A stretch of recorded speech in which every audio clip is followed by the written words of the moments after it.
Tim Ryan has been a great champion for this work, and Judy Biggart's been a great champion for this work too. And you might say bipartisan support. We have a Republican and a Democrat providing such leadership for this work. And the question is, well, why would they do that? And the answer, I think, if I were to simplify it, is they're interested in seeing education so we have knowledgeable, responsible, caring, productive, contributing kids. And they also see what's going on in their districts. They see the work being done and the impact on the teachers and the kids, and it's very powerful. Now, one of my jobs, I'm a professor. I've been doing that for 32 years. And as a professor, the key thing that I always emphasize really two things. What can we do in effective ways to benefit kids is one question, and the other is how do I get people to go to the primary source for reading? Like the primary source. We have this guide, and I know people want to read one page, but this is an important document, and I hope people will take time at some point to look deeply at it, because it's groundbreaking in many ways, the report. We're very proud of it. Before describing the guide, I want to share a few comments about CASEL and SEL. Tim mentioned CASEL was founded almost 20 years ago, and it began with 30 researchers, educators, child advocates coming together and asking the basic question, how do we educate knowledgeable, responsible, caring, contributing kids? And there were people from drug education and violence prevention and bullying prevention and character education and citizenship and career education and emotional intelligence and health promotion and service learning. And we looked and we said, well, what is common about all these prevention and youth development efforts? And we identified two basic things. We said if kids are socially and emotionally competent, they'll be able to deal with challenges and problems. And if the climate of their schools and their environments is better, if the social and emotional conditions are positive, kids will develop and thrive. So we invented this term, social and emotional learning, because we thought social skills were important, emotional skills were important, and that these things could be learned. And we created an organization, CASEL, to advance this work, and CASEL has always combined research, practice, policy in integrated ways. We are a multidisciplinary group to say, how can this work be done well? Now, everybody, just about virtually everyone, will say that kids who are socially and emotionally skilled, people who are emotionally and socially skilled, do better in work, they do better in life, they do better in school.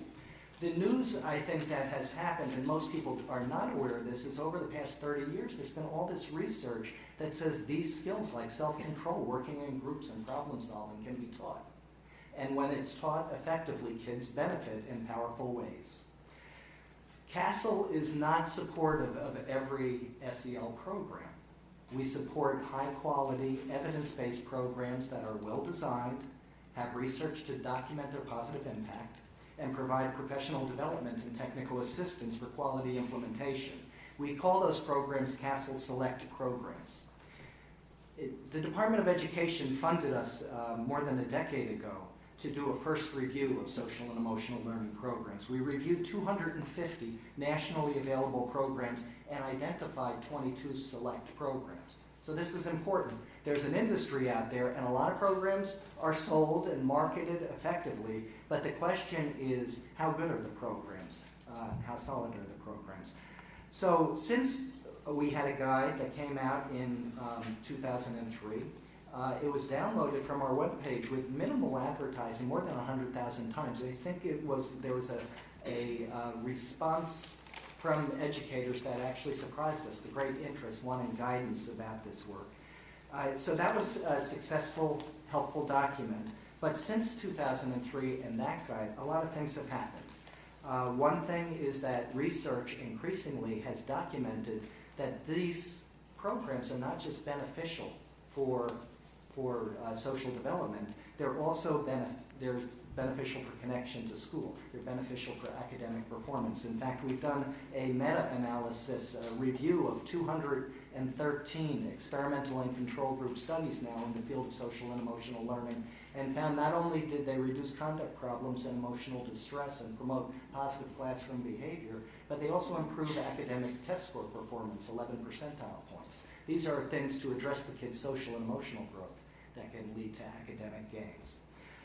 Also, it's important, we've done scans now of states. It's interesting. All 50 states have social and emotional development standards for preschool kids?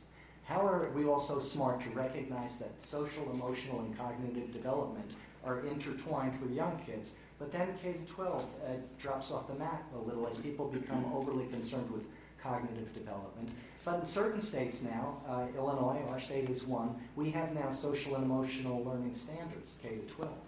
Kansas just passed social and emotional and character development standards. So there's something going on with increased interest to promote these kind of capacities. The National Research Council report that just came out and talked about the importance, if we're going to prepare people for the workforce, intrapersonal, interpersonal, and cognitive skills. Well, that's emotional, social, and cognitive skills again, which is coming forward. This brings us to the guide, and I'm only going to say a few things about the guide. Let's say Congress acted and said we're going to be supportive of social, emotional, and academic learning. And let's say states committed to that, and let's say districts committed to it, and school principals committed to it. Then the question is, well, how will teachers be prepared to do this work effectively? And unfortunately, we have a scam going on right now with colleges of education. How well are people prepared to address kids' social and emotional development? And it's not strong, the work in many colleges of education. So some of this has to be, well, there have to be good evidence-based programs and professional development available. So with funding from Novo Foundation and the 1440 Foundation, CASEL has a new review that is underway. And the review that we have focuses right now on preschool through grade 5 programs. We have another review coming out in 2013, which will focus on middle school and high school programs. Again, the key things that we look at is, are these programs, the curriculum, it's a rigorous multi-year study that we've been involved with. First question is, are the programs well designed? Well, we look at all the curricula, we read the materials, we see what's there. How do they teach these skills, and do they create opportunities to promote the skills? We look at every evaluation study that's ever been done, and do they have impact on academic performance, or social and emotional skills, or on reducing conduct problems? We look and interview people to ask them about their professional development that they provide to support good quality implementation. So in 2005, there was a federal study, 60% of the schools almost in the country promote social and emotional skills. They say that they do that. The question is, if they're going to do it, are they going to do it well?